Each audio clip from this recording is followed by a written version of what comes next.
more and more colleges are abandoning the liberal arts. It is not, the liberal arts they're not sexy. They're not sort of the sort of bright, shiny new toy. They don't typically attract a huge number of students. And so that's one reason to abandon the liberal arts. There are a number of other reasons, I think. But it seems to me that the liberal arts are essential for a genuinely educated person. That if we train someone in skills, in hard skills, but don't help them understand what it means to be a human, don't help them understand how whatever it is that they're doing, their occupation, how that can be used for them to flourish as humans. If we don't help them understand how the things that they hold most dear, things like love of family, love of God, love of country, love of whatever, the things that they hold most dear, if we don't help them understand how all of this, how all aspects of their life fit together, then we create persons, we help to create persons who are more and more fragmented, who are more and more disintegrated. And that results in really failed living, right? It results in a kind of bifurcated life, right? Where I've got this life at work, I've got a life at home, I've got a life at the bar, I've got a life at church, I've got these other things, and they don't mesh together. And so in order to flourish, we need to live integrated lives, right? This is the word integrity.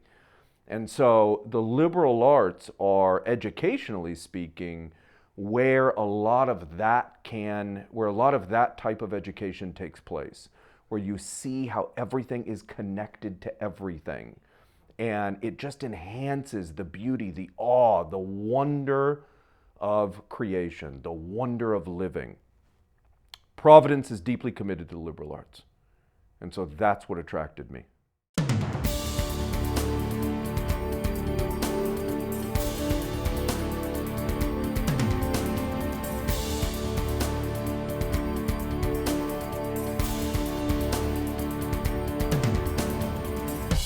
Student life for me here is probably one of the greatest things I've ever been a part of in my life. I feel like Providence, being such a tight-knit community, has really been formative in these 4 years for me. And it's been just a great process to get to meet people, get to understand people while growing in my faith. So at the end of the day, it's just been really important to me and, you know, my professors and my friends. So we all just kind of learn from each other, and tying my faith into that has just made it like the greatest experience ever. There is a creative energy and vibe here that, as a fellow creative, as anyone who wants to enter into whether an influence or anything, like, there is just something about really sort of having that sort of hive mind of people that care about making art and making beautiful things. The type of education that we're giving is the type that can actually hit you in the deepest part of your being. Right? It can transform the way you eat and drink. It can transform the way you sleep, the way you watch television, the way you listen to music. It can transform the way you spend your money. And that type, I need that. I recognize that there's all sorts of aspects of my life that don't gel, they don't fit together. And so I want that kind of education. And I certainly want more and more students, more and more families to want that kind of education.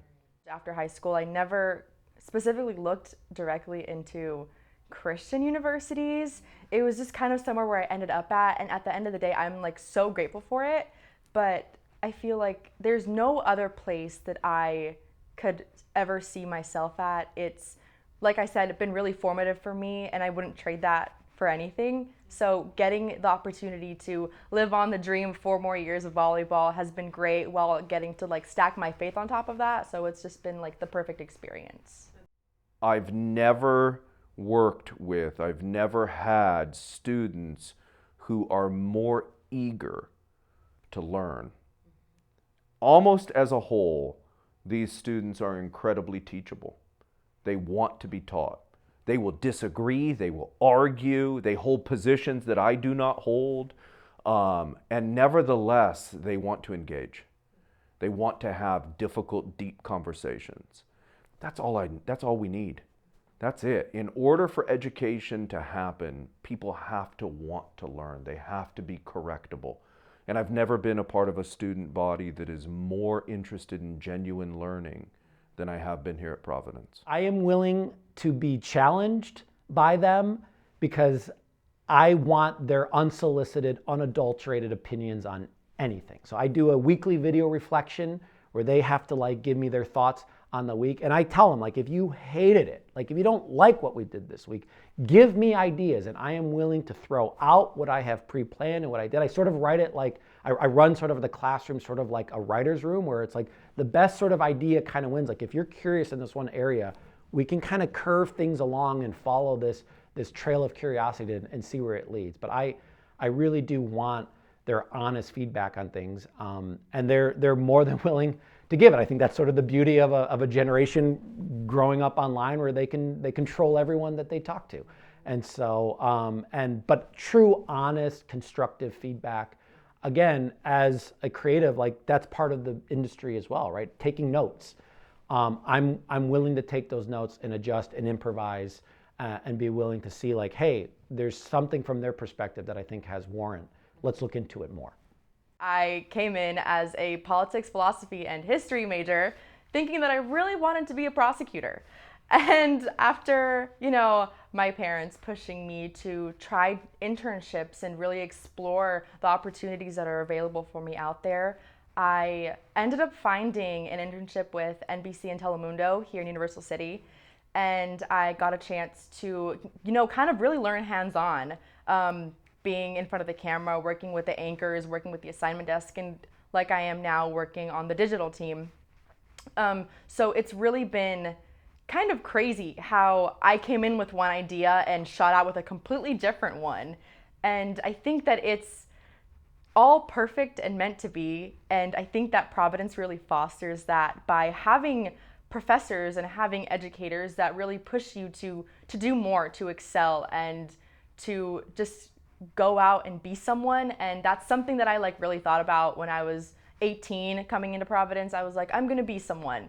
And now that I'm 21 and graduating, it's like, well, I was someone then and I am someone now. I really do mean it. I've never worked with a faculty as good as the faculty that I work with. Now we're small, and so maybe it's a little easier, right? You can sort of pick excellent faculty a little bit more precisely and consistently perhaps.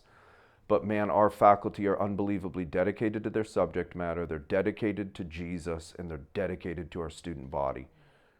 They are involved in the lives of these students in ways that I've never seen other faculty. And it's not, it's not too much, it's not too little. They are there to serve these students in ways that you just don't typically find maybe amongst people that are that educated, that are that smart.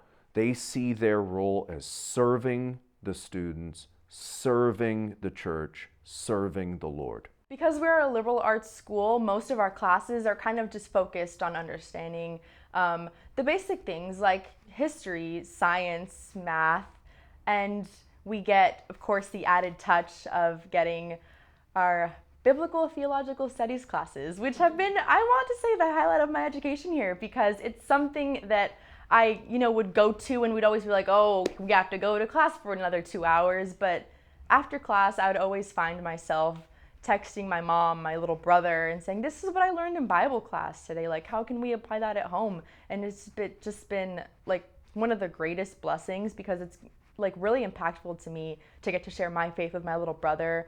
One of the things that I love about the Reformed tradition is it's incredibly comprehensive. It thinks of Christianity as impacting every aspect of our lives. And in order to instill that way of thinking and living, you can't just go to church on a Sunday. That has to be sort of part of the air that you breathe. And so education is crucial here, K through 12, and also higher education.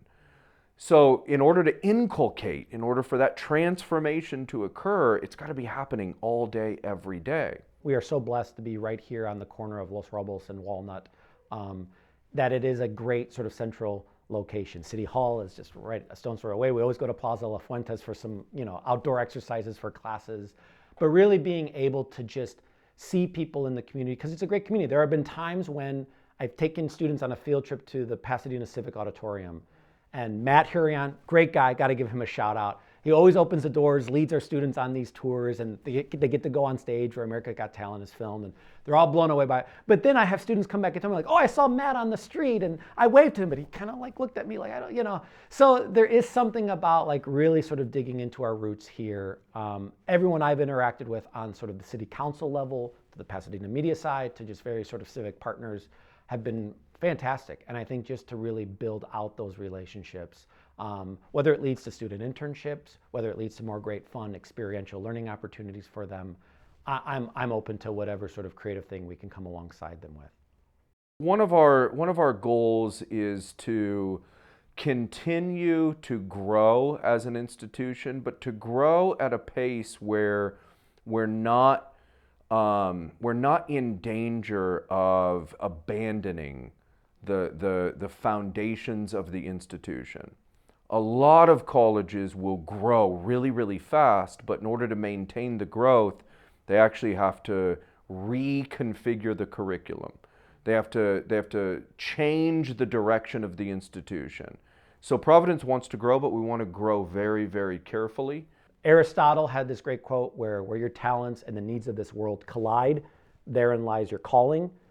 I believe I'm in that sweet spot. And Providence has been absolutely gracious to me and my wife and my little boy to live on campus, which is a unique thing of Providence. Many of the professors live amongst the students, their staff housing, their student housing in the apartments. And it really is sort of this discipleship mentor model where, yeah, we see them in class, but we also live life amongst them, right? We're not just in our little scholarly enclaves somewhere pondering. We're actually with the people that we want to serve and we want to also learn from. I think Providence is great at, like, if any student does something, we want to like sit at their feet. Like we had a student that went and did a whole archaeological dig overseas and worked with this entire like process and like thing. And we just stopped everything and we're like, you give the presentation for like 30 minutes and we'll just like hear what you did over there. And that's, again, the beauty of humanities. Like we can learn from a student just as much as we can learn from an archaeologist who's like, a seminal author in their field, right? So we're just we just love learning amongst each other and with each other. And that's a unique thing of our culture that I love being a part of. I think what I love most about the Providence campus is the fact that it is so small and that, we can create close bonds with our professors. Like, I love the opportunity of being able to just reach out to Lance and say, hey, can I come over for coffee and tea with you and your wife and pick your brains for a bit? And also getting to make like your own club. Professor Flora Cook and I started what's called the Lost in Translation Literature Club. And we just kind of cover different types of poetry and music in Spanish. And we kind of just flip that over and unravel what we read in Spanish and piece it together in English, and how things like the Bible get misinterpreted or mistranslated at times when it's like transferred over to English. So it's really interesting to see how impactful language is and kind of the effect that it has on like the modern world today. The Reformed Church is the church that is always reforming itself. I love that phrase. I want to be a reformed human who's always reforming himself. And so I want the college to be a reformed college that is always reforming itself. So we're constantly looking, how can we improve? Part of what I have to do is, I think, try to establish an environment where people are comfortable raising criticisms, raising objections, challenging me, correcting me. I want to be correctable and teachable, and I want our faculty, I want our students, I want our staff. So I'm trying to work that out and constantly engage in conversation. How can we improve this? What can I do as an administrator to improve my communication skills, my evaluation skills, all of those sorts of things we want to be attending to. In my role as president, a lot of that has been engaging supporters, trying to get more supporters, right, to see that the kind of education we're giving is going to improve not just the lives of the young people that are coming here, it's going to improve families, it's going to improve communities, it's going to improve churches. That what we're doing will have an impact in the communities that these young people go into. So trying to get more and more attention onto the college, more and more support for what we're doing. When you're looking at colleges, Providence is a great option, and Christian colleges are great options. And like I said, I wasn't necessarily looking at going to one in the first place, but when you're actually in the environment and you're surrounded by your faith and you're surrounded by people that you can be comfortable with and talk about it with your professors, it's just something that kind of really changes something in your heart. It creates a very unique bond that I know that I would not have been able to get anywhere else. So I'm really grateful that I've got to be here. I'm grateful that I've got to grow in my faith, and I'm grateful that I really just got to grow as a person here. Our curriculum at Providence is, it's unique. We have a very large core curriculum. Now, a lot of other institutions have fairly large core curriculums, but one of the things that they will do is they'll allow students to take their core courses, their liberal arts core, they'll allow them to take them whenever they want. There's no sequence to them. So they can take an intro to philosophy class, for example, during the last semester of their senior year. I was a full-time philosophy professor at another university. I would get a ton of seniors in my intro to philosophy course. After the class, they'd come to me and say, "Oh, I wish I had taken that class my freshman year. I would have majored in philosophy." And I'd shake my fist at the heavens and wish the same thing with them. That doesn't help the students in the ways that we really want their education to serve them. We want classes like biblical studies, theology, philosophy, politics, some rudimentary economics courses, English literature, history. We want those courses to build this incredible foundation upon which their areas of more specialization can be built. And they can take what they learned and then they can apply it to higher levels in psychology or in economics or in history or in biology or these other disciplines. They're not going to be able to do that if they take those classes at the tail end. So we sequence our core intentionally and really require the students to follow that. There's a little bit of wiggle room throughout, but we think that the kind of curriculum we've developed will serve them best if they take it in a particular order. The other thing that we do is we really do attempt to saturate all of our courses with a Christian understanding. Now, we don't claim that we know exactly what the Christian understanding is for all of our subjects or for all of our courses. And in many cases, there's 3 or 4 different perspectives that are perhaps compatible with each other and can illuminate that particular subject matter. But we are committed to trying to think about every single thing from a Christian perspective. Maybe in some cases there's no such thing. I don't know. But we want to ask that question. What does it look like to think of economics from a Christian perspective, psychology from a Christian, history, all of these different subject matters? It's incredibly exciting. It illuminates those subject matters. And then lastly, we want to ask the question, what are these subject matters? How might they be able to give us insight into our Christian understanding of things? Maybe some stuff from history can help us understand more deeply what the biblical story is. Maybe some stuff from philosophy can help us understand more deeply the biblical story. So we want there to be this kind of cross-pollination that's happening throughout the curriculum. I want our students to be asking deep questions, and I want them to be doing so courageously. One of the central teachings of our tradition of Christianity is that we are required to love our neighbor as though they are us. And part of what that means is I take their positions seriously.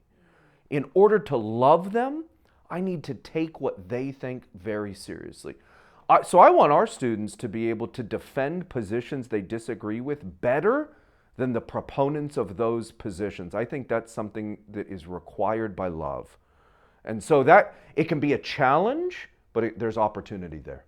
So we have staff meetings all the time about like, oh, how do we handle AI and what do we do? And we're always approaching it from the framework of like, there's something good here. We don't want to leave any stone left unturned, that God's creation is still good. The people who are using his creation are still good. And there is this sort of like hierarchy of greater goods that we want our students, especially in the humanities, to study great cinematographers, great directors, great actors, right? Not just from the performing standpoint, but also to really just see the goodness of God's creativity in his creation. So we would hope that that would always be an inclination that they would inquire about. In order to be designated a Hispanic serving institution, 25% or more of your student population has to be Hispanic. We are approaching 40% of our institution, of our student body, that are Hispanic. So I'm very proud of that. I love that. I want to continue to serve that community. We have a fairly large number of low-income students. So economically, we are actually very diverse. And so we've got a number of low-income students, middle-income students as well. So there's a great deal of diversity there. I absolutely love Pasadena, and going out as a senior, it's crazy to think that the 4 years have gone by so fast, knowing that I don't feel like I got to explore all of Pasadena as much as I wish that I could have. It has a great, nightlife. We have really good restaurants. We have really good eateries. Like I said, it's just its own like little bubble, especially when it comes to the Huntington Gardens, which are my favorite part about Pasadena. It's like its own little world, and it's like crazy to think that like not a lot of people know that there's this much culture here and that there's a million things to explore and you never get tired of it. If you walk down any street in Pasadena, there's smells of honeysuckle and the floral. It's this little Edenic bubble in the midst of this urban sprawl of LA that it's just so recentering and refreshing and rejuvenating to just be amongst this greenery and just this beatific scenery. Like, it is such a unique place that it's like, I just met a neighbor. They lived in Rochester, they moved to WeHo, and now they moved to Pasadena, and they're like, we're staying in Pasadena. Like, they already knew, and I didn't even get to the nitty gritty of like why, but they're like, we're staying here. And it's like, yeah, I could totally agree. The church is nearly 100 years old, I believe. And the church is over 80,000 square feet. When my wife and I first walked into the building, when we were considering taking a position here, my wife first walked in and said, wow, this feels like we've walked into Oxford or Cambridge or Dartmouth or some kind of Ivy League. On the outside, the building is beautiful. On the inside, our sanctuary, I mean, it's got to be one of the most beautiful sanctuaries in all of Pasadena.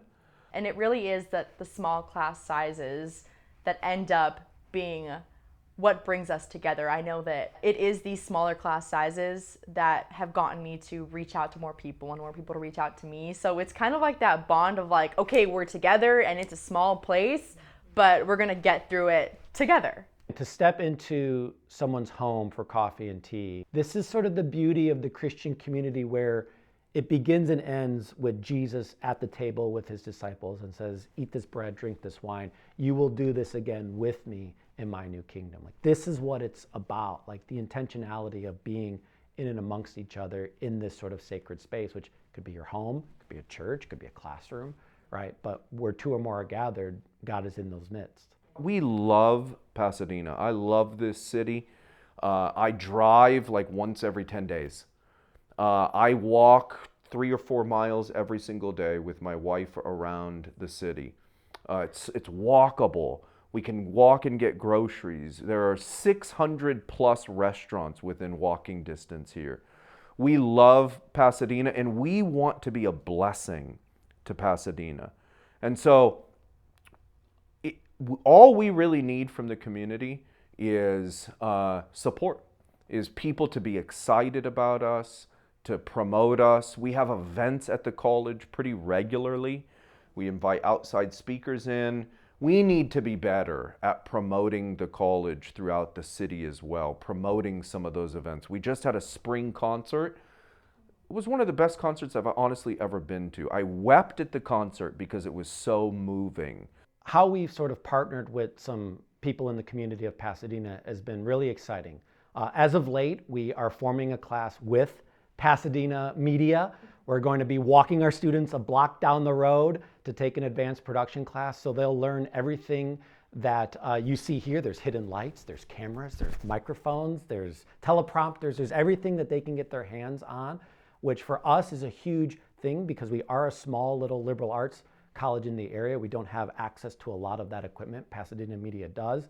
They also have very highly skilled professionals that are willing to just share their knowledge and just teach and train. Even watching you set up today for this interview, how you're willing to just demonstrate knowledge to people who are part of your program and coming through the various classes, and how they're able to learn and get certified. So to me, like, the knowledge sharing business is what I'm in as an educator, and anyone who wants to come alongside us and just share any golden nugget that they have can benefit our student in whatever project they choose to make. What I think is next for me is continuing my education and getting my master's in journalism. And I know that while I continue working as a journalist, I want to eventually get my Juris Doctorate degree to eventually become maybe a Senate Majority Leader or a political commentator or maybe president. We'll see how it goes. But I have big dreams, and I know everyone here does. And I feel like with the impact that Providence has had, we can definitely get there. If there's anyone watching, come check us out. Like, people just don't know that we're here and that we exist. 30% of our student body is Hispanic speaking students. We just received a $3 million grant from the Department of Education to serve Hispanic speaking students and their families and their postgraduate studies even further. So if anyone's living in the Pasadena area, just around here, like, I just want them to know that we're here and that we would love to have a conversation with them, regardless of what their interests are as far as schooling or career or anything. Just know that we exist, and we're right across from the Westin. We're a block from Pasadena Media, and that we're happy to talk. Providence is a very, very serious, dedicated Christian liberal arts institution that wants to train up young people to care about their cities, care about their neighborhoods, to love people to love people as though they are them. You can't get better citizens than that.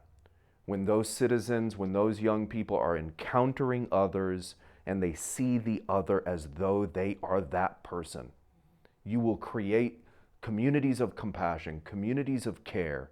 You'll create communities where I want to give rather than get. Where my first inclination is not to ask, what is this person going to do to me? Where my first inclination is not fear, but my first inclination is love. That's what we want our students to be. I'd love for the city of Pasadena to hear that and rejoice.